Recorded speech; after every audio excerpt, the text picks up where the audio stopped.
शिवना गटामध्ये आज तुमची जी कन्या आहे ती विजय झालेले 9 तरुण चेहरा आहेत आणि या परिसरामध्ये तुम्ही एक दिग्गज समोरचा उमेदवार होता नामांकित आहेत माजी आमदारची मुलगा आहेत यांना तुम्ही कशी टक्कर दिली?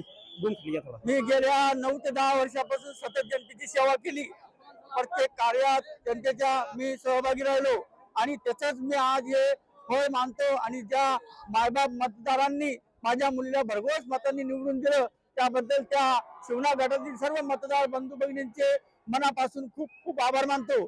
माझ्या मुलीच्या मार्फत मी नेहमीच माझ्या गटातील जनतेचे समाज कार्यामध्ये असो विकासाच्या बाबतीत असो मी वेळोवेळी त्यांचा विकास आणि समाज कार्यामध्ये अग्रेसर राहण्याचा प्रयत्न करीन। बरं, तुमच्या एकंदरीत आता डोळ्यातून अश्रू दिसून येत आहेत, काय भावनिक काय आहेत? कारण कष्ट फार घ्यावं लागलेत असा अंदाज आहे का? कष्ट तर घ्यावंच लागतील। जर विजय आपल्याला खेचून आणायचा आहे तर कष्ट आम्ही घेतले खूप आणि आमच्या कार्यकर्त्यांना मी खूप खूप धन्यवाद देतो। त्यांनी खूप खूप कष्ट घेतले, माझ्यापेक्षाही रात्रंदिवस त्यांनी मेहनत घेतली आणि माझ्या सिंहाचा वाटा माझ्या पाठीमागे खंबीरपणे जे कार्यकर्ते उभे राहिले त्यांना मी देतो।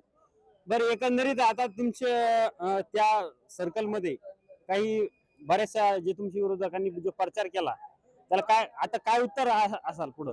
माझ्या विरोधामध्ये प्रचार करण्यासारखा त्यांच्याजवळ बिलकुल मुद्दा नव्हता। कारण की मी कोणत्याही व्यवसायामध्ये म्हणा किंवा त्यांच्यासारखे जे धंदे करतात त्याच्यामध्ये माझ्यावरती कोणत्याही प्रकारचा डाग लावू शकत नाही।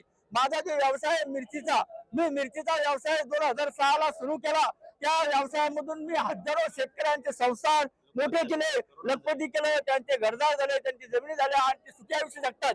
त्यांच्या मार्फत त्या मजूर हो का त्यांच्या मार्फत हम्माल हो, गाडीवाले हो, किन्नर हो, छोटे मोठे व्यापारी हो, हे सुद्धा आज आमच्या भागामध्ये मोठ्या प्रमाणावर चांगल्या परिस्थितीमध्ये आहे। ते केवळ आमच्या भागामध्ये आम्ही मिरचीची लागवड 2006 पासून चालू केली तेव्हापासून आमच्या भागातला शेतकरी आणि जे आपले रेग्युलर पिकं होते कपाशी असो, सोयाबीन असो, मका असो, त्याला डावलून मिरचीचं मोठ्या प्रमाणात उत्पन्न घेतलं आणि मोठ्या प्रमाणात उत्पन्न घेतल्यानंतर आज आमच्या शिवना भागातील किंवा आपल्या भागातील जी मिरची आहे एक्सपोर्ट क्वालिटी ती तयार होती, ती पुऱ्या जगात तिचं नाव घेतलं जातं। त्याच्यामध्ये माझा खारीचा वाटा नक्कीच आहे आणि त्या बाबतीत सुद्धा माझ्यावर प्रचारामध्ये जे विरोधकांनी आरोप केले की मिरचीचा भाव कमी देतो, जास्त देतो, माझं हेच म्हणणं आहे मी तर शिवण्याचा आहे। पण गोळेगावच्या भागातील शेतकऱ्याला जाऊन विचारा की राजू बाबांना तुम्हाला अन्याय केला का न्याय केला? जोपर्यंत मी मार्केटमध्ये जात नाही तोपर्यंत शेतकऱ्याची मिरचीच्या भावामध्ये समाधानी होत नाही।